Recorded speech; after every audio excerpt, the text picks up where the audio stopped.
ए बिंदु पर ध्यान एवं बी बिंदु की सफाई की विशेष तकनीक। स्थूल प्रवृत्तियों को ठीक करने के लिए हृदय क्षेत्र के बिंदु ए का उपयोग ध्यान के लिए तथा बिंदु बी का उपयोग सफाई के लिए किया जाता है।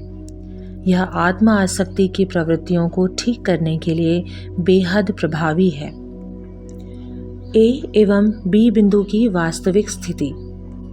ए एवं बी बिंदु को इस प्रकार नाप के द्वारा दर्शाया जा सकता है। हृदय शरीर के बाएं भाग में या बाएं फेफड़े के निचले भाग के निकट स्थित है। बाएं चुचुक या निप्पल से दाहिनी ओर 2 उंगली की चौड़ाई तक सीधे जाकर फिर 3 उंगली नीचे उतरिए। यह बिंदु ए की स्थिति है। अब बिंदु ए से सीधे 2 उंगली की चौड़ाई तक नीचे आए तो आपको बिंदु बी मिल जाएगा। यह नाप व्यक्ति की अपनी उंगलियों से लिया जाना चाहिए। बिंदु ए पर ध्यान। स्थूल प्रवृत्तियों को ठीक करने के लिए हृदय के बिंदु ए का उपयोग ध्यान के लिए किया जाता है। यह आत्म आसक्ति की प्रवृत्तियों को ठीक करने और साथ ही सार्वभौमिक भाईचारे की भावना को बढ़ाने तथा सभी के बीच एकता उत्पन्न करने के लिए अत्यधिक प्रभावशाली है। बिंदु ए पर अपना ध्यान इस विचार के साथ केंद्रित करें कि संसार के सभी स्त्रियां और पुरुष आपके भाई बहन हैं। बिंदु ए पर ध्यान करने के दौरान अपने विचार को यह मानते हुए स्थिर रखें कि यही असलियत है। यह वास्तव में छोटा सा परंतु एक बहुत ही प्रभावी अभ्यास है। यदि यह अभ्यास पूरे मन से किया जाए तो आप शीघ्र ही इसके परिणाम देख सकेंगे और यह प्रभाव स्थायी होगा। यह ध्यान सोने से पहले किया जाना है, जो 10 मिनट से अधिक नहीं होना चाहिए। बहनों को इस प्रक्रिया का थोड़े परिवर्तन के साथ अनुसरण करने की सलाह दी जाती है। उन्हें यह सोचना चाहिए कि समस्त दैवीय उपहार उन्हें उपलब्ध हैं और संसार के समस्त पुरुष एवं स्त्रियां यह मानते हैं कि वे सभी भाई और बहन हैं और खुद उनका विचार भी उन लोगों के जैसा ही है। बिंदु बी पर सफाई। बिंदु बी पर अपना ध्यान केंद्रित करें और कल्पना करें कि आपकी संपूर्ण अशुद्धियां एवं स्थूलता बिंदु बी से शरीर के सामने की ओर से बाहर जा रही हैं। कल्पना करें कि जैसे जैसे यह प्रक्रिया आगे बढ़ रही है, आत्मा की चमक पीछे से प्रकट हो रही है। यह प्रक्रिया सुबह का ध्यान करने से पहले की जानी है, लेकिन कभी भी 10 मिनट से अधिक नहीं। चरित्र निर्माण। पूज्य मालिक की वार्ताओं से चुने गए बहुमूल्य रत्न। मेरे मालिक ने जैसे कि बार बार जोर दिया है, हमें आध्यात्मिक संपदा प्रदान करने का काम तो निश्चय ही उनका है, परंतु आध्यात्मिक स्तर के अनुरूप अपने चरित्र को ढालने के लिए इच्छा शक्ति और बुद्धि का उपयोग हमें ही करना है, जिसके परिणाम स्वरूप हमारा आध्यात्मिक अभ्यास हमें चरित्र निर्माण और विकास की ओर ले जाए। अंतःकरण एक थर्मामीटर के समान केवल यह निर्णय करने के लिए है कि कोई कितना अच्छा या बुरा है।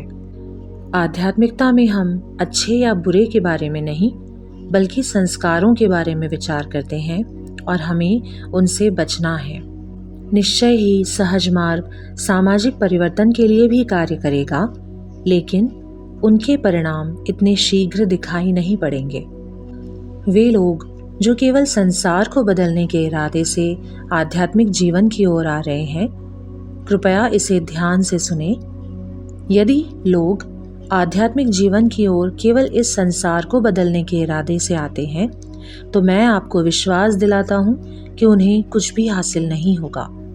यदि आप स्वयं को बदलने के लिए आते हैं तो सफलता की गारंटी है, बशर्ते आप खुद को बदलने के लिए खुद को लगा दें। इसीलिए भाइयों और बहनों, यहाँ इस मिशन में, हमारे आध्यात्मिक जीवन के इस अभ्यास में आपकी भलाई, आपकी खुशी, आपके विकास के लिए स्पष्ट रूप से पूरी तरह से जिम्मेदारी केवल आप पर है, अन्य किसी पर भी नहीं।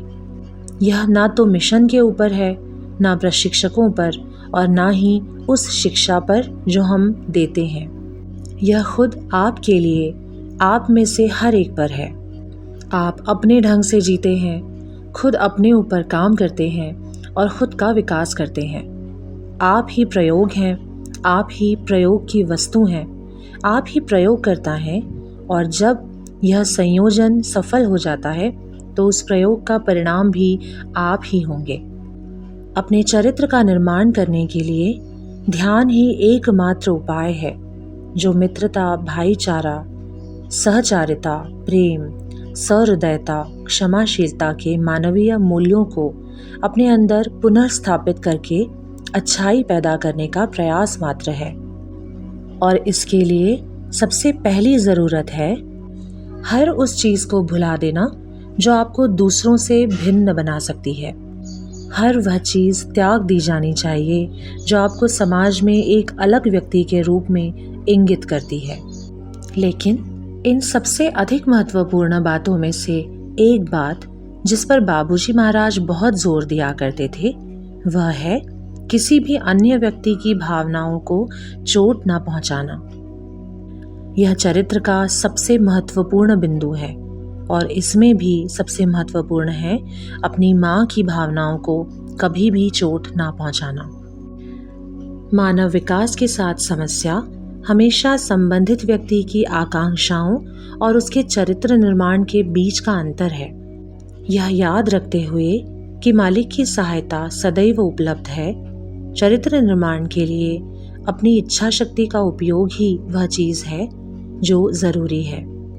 मैं आपको तरक्की करते देखकर प्रसन्न हूँ और समय के साथ अधिक तेजी से प्रगति के लिए मैं प्रार्थना करता हूँ। आध्यात्मिक प्रगति में व्यक्तिगत अनुशासन का बहुत दूरगामी प्रभाव होता है।